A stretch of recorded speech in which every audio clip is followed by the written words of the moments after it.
Hai, Mahagaders kesayangan Natasha. Balik lagi nih bareng aku Natasha, di channel kesayangan kita semua, Mahagadget. Gimana kabar kalian? Semoga sehat dan makin kece badai ya. Hari ini, kita nggak akan bahas resep masakan atau tips make up, tapi kita bakal kupas tuntas salah satu HP yang paling ditunggu-tunggu, si iPhone 16. Duh, begitu rilis di tahun 2025 ini, rasanya gemes banget pengen langsung bedah, biar kalian nggak salah pilih Mahagaders. Nah, karena aku suka banget yang jujur-jujur aja, kita mulai dari yang agak bikin senyum kecut dulu ya, yaitu kekurangan iPhone 16 ini. Jujur Li, ada beberapa hal yang menurutku perlu jadi pertimbangan banget nih buat kalian. Yuk, kita mulai dari yang pertama. Kekurangan iPhone 16. 1. Harga yang makin meroket. Dompet auto nangis darah. Oke, ini udah jadi rahasia umum ya, Mahagaders. Tiap tahun iPhone rilis, harganya itu loh, nggak pernah ramah di kantong. Untuk iPhone 16 ini, bener-bener bikin dompet Natasha teriak histeris. Apalagi buat kita-kita yang kaum mendang-mending, mikirnya bisa 2 kali lipat lebih keras. Dengan fitur yang katanya inovatif. Tapi kok harganya ikutan inovatif naik terus ya? Jadi siap-siap ya, kalau mau pinang iPhone 16 ini harus nabung ekstra keras atau jual ginjal online. Bercanda ya, jangan ditiru. Intinya, harganya masih jadi barrier terbesar menurutku. 2. Desain yang gitu-gitu aja. Mana inovasinya Apple? Jujur Li ya, pas pertama kali lihat iPhone 16, aku tuh berharap ada wow factor gitu di desainnya. Tapi kok ya, masih mirip-mirip aja sama generasi sebelumnya. Oke, mungkin ada sedikit perubahan di penempatan kamera atau lekukan bodi, tapi secara keseluruhan, rasanya kurang revolusioner. Sebagai konten kreator yang suka banget tampilan estetik, aku ngerasa desainnya agak kurang berani. Ya Apple memang punya DNA desain sendiri yang ikonik, tapi sesekali inovasi radikal kan boleh banget ya. Jangan sampai bosen duluan sebelum megang. 3. Baterai yang belum segarang harapan, masih harus bawa powerbank bestie. Ini nih, keluhan sejuta umat pengguna iPhone. Walaupun katanya ada peningkatan kapasitas baterai dan efisiensi chip Bionic terbaru, yang katanya A18 Bionic atau malah A18 Pro kalau yang seri Pro Max, tapi kok ya rasanya masih kurang nampol ya buat pemakaian seharian penuh dengan intensitas tinggi. Apalagi kalau kita yang suka banget ngonten, edit video, atau main game berat. Kayaknya powerbank masih jadi sahabat sejati deh. Padahal, ekspektasi kita tuh pengennya seharian full, tanpa mikir colokan. Semoga aja di generasi selanjutnya bisa lebih gahar lagi ya, performa baterainya. 4. Inovasi software yang kadang cuma minor update, padahal pengen yang gebrakan. Apple kan terkenal banget sama ekosistem dan softwarenya yang mulus. Tapi kadang aku ngerasa, update iOS itu kadang cuma minor-minor aja gitu. Untuk iPhone 16 ini, pastinya hadir dengan iOS terbaru. Kemungkinan iOS 19. Ada sih fitur-fitur baru, tapi kok yang ngerasa kurang mind-blowing gitu? Mungkin karena ekspektasi kita terlalu tinggi ya, pengennya ada fitur yang benar-benar mengubah cara kita pakai HP. Semoga aja di masa depan, Apple bisa kasih fitur software yang lebih wah dan nggak cuma sekadar penyempurnaan dari yang sudah ada. 5. Charger dan aksesoris masih dijual terpisah, padahal harganya udah mahal. Ini juga jadi poin yang kadang bikin aku kesel sendiri. Udah beli HP mahal-mahal, charger dan aksesoris lainnya, kayak earphone atau casing, masih harus beli terpisah. Kan lumayan banget tuh nambah budget. Walaupun katanya untuk lingkungan, tapi ya kalau bisa kasih bundling atau setidaknya harga yang lebih terjangkau, pasti lebih dicintai Mahagaders kan? Rasanya tuh kayak dibikin ribet sendiri.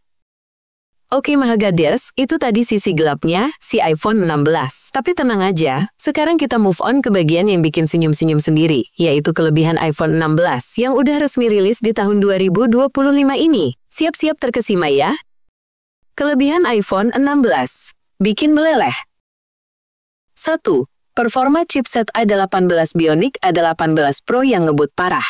Gaming, editing, multitasking, sikat. Ini dia, juara bertahan dari tahun ke tahun. Chipset terbaru dari Apple yang kemungkinan besar adalah A18 Bionic atau bahkan A18 Pro untuk seri Pro Max. Bener-bener nggak ada lawan. Ngelak, jauh banget. Main game-game berat dengan grafis paling tinggi, lancar jaya, editing video 4K di HP, sekali swipe langsung jadi.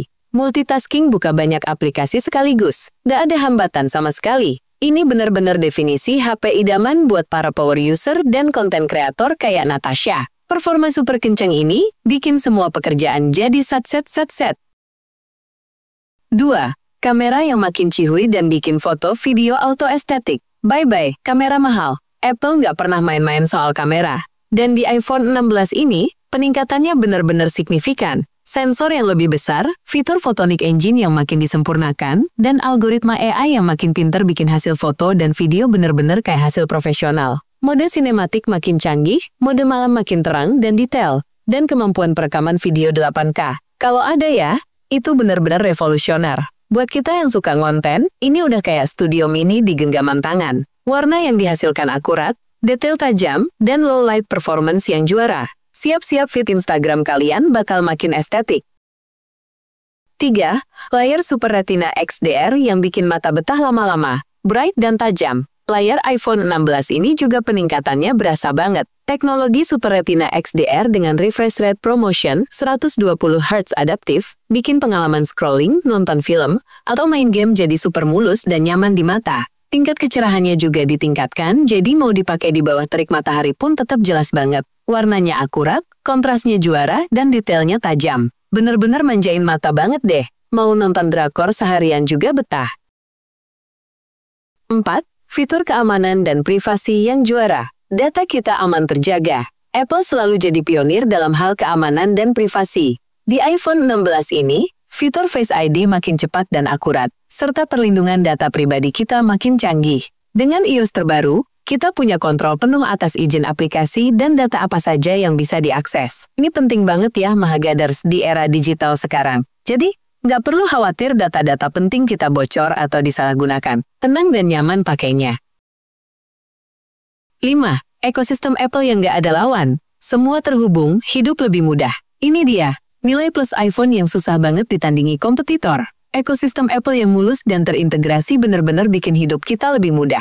Dari iPhone, iPad, MacBook, Apple Watch, sampai AirPods. Semua terhubung secara seamless. Mau pindah kerja dari iPhone ke MacBook, tinggal copy-paste aja. Mau jawab telepon di Apple Watch, padahal iPhone di tas. Bisa banget. Ini bener-bener efisien dan bikin workflow kita makin lancar jaya. Kesimpulan Natasha, worth it gak sih iPhone 16?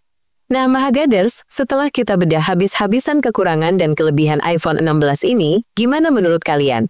Menurut Natasha, iPhone 16 ini tetaplah sebuah smartphone premium yang canggih banget dengan performa dan kamera yang di atas rata-rata. Buat kalian yang memang Apple fanboy/fangirl sejati, atau kalian yang butuh performa super kencang untuk kerjaan atau hobi ngonten, iPhone 16 ini jelas worth it banget. Tapi, kalau kalian punya budget terbatas dan fitur-fitur di iPhone lama kalian masih mumpuni, mungkin perlu dipertimbangkan lagi ya. Karena harganya yang lumayan bikin melongo, dan beberapa inovasi yang menurutku masih bisa lebih digeber lagi sama Apple. Intinya, sesuaikan dengan kebutuhan dan budget kalian ya, Mahagaders. Jangan sampai cuma ikut-ikutan tren, tapi dompet jadi kering kerontang. Oke deh Mahagaders, segitu dulu ya review jujur dan detail dari Natasha tentang iPhone 16 ini. Semoga video ini bermanfaat dan bisa jadi panduan buat kalian semua.